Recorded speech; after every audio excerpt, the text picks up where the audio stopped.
The 1111 portal is the most powerful spiritual and energetic gateway in numerology.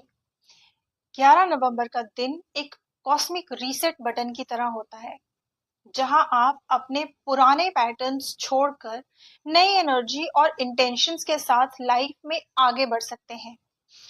ये समय होता है जब माइंड, सोल और यूनिवर्स अलाइनमेंट में होते हैं। इस दिन आपके थॉट्स मैनिफेस्टेशन बहुत पावरफुल होती है। मतलब जो सोचेंगे यूनिवर्स उसे अट्रैक्ट करने लगता है। On 11/11, the universe opens a gateway portal between the physical and the spiritual realm. You can receive downloads, intuitive insights, and guidance from your higher self, angels, or spirit guides. 11/11 magnifies your thoughts and intentions. Whatever you focus on during this time, whether consciously or unconsciously, can manifest quickly. जितने भी light workers, energy healers, spiritual seekers, spiritual gurus हैं, वो सब इस दिन की frequency को use करते हैं to spread light across the earth. जब 11-11 दो बार आता है तो एनर्जी दुगनी हो जाती है। After reducing 11-11-20-25, the compound total is 4 and the number 4 is ruled by Rahu in Vedic numerology. It represents stability, discipline, responsibility, and manifestation in the material world. This is the time when you can turn your vision into reality. Now, let's understand how. This year, we are getting number 4 by adding number 1 4 times. Means 1 plus 1 plus 1 plus 1 equals 4. And number 1 represents the sun in Vedic numerology. So on this portal, Rahu is carrying the energy of 4 suns.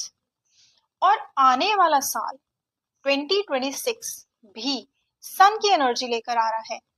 Last year ये portal number 3 की energy लेकर आया था। आपने देखा होगा people focused on gaining knowledge, children, money, new jobs, because it was Jupiter dominant year.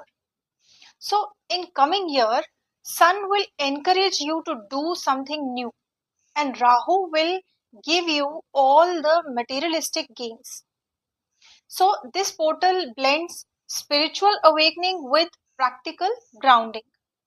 11/11 numerology में portal energy है, लेकिन इस पोर्टल को एस्ट्रोलॉजिकल क्लाइमेट भी सपोर्ट कर रहा है, जो 11/11 के दिन और उसके आसपास के दिनों को और भी खास बना रहा है।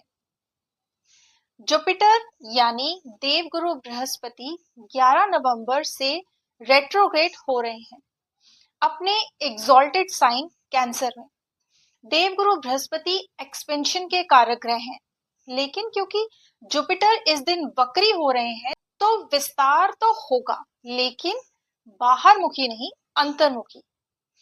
बाहर का फॉर्चून या ग्रोथ थोड़ी स्लो हो सकती है, लेकिन अंदर से internal growth, emotional stability, strong foundation, soul purpose, higher self पर काफी काम हो सकता है। और इस दिन मून भी कर्क राशि में जुपिटर के साथ गोचर करके इस एनर्जी को मल्टीप्लाई कर रहे हैं। इसके साथ ही मर्करी रेट्रोग्रेड पीरियड भी शुरू हो रहा है।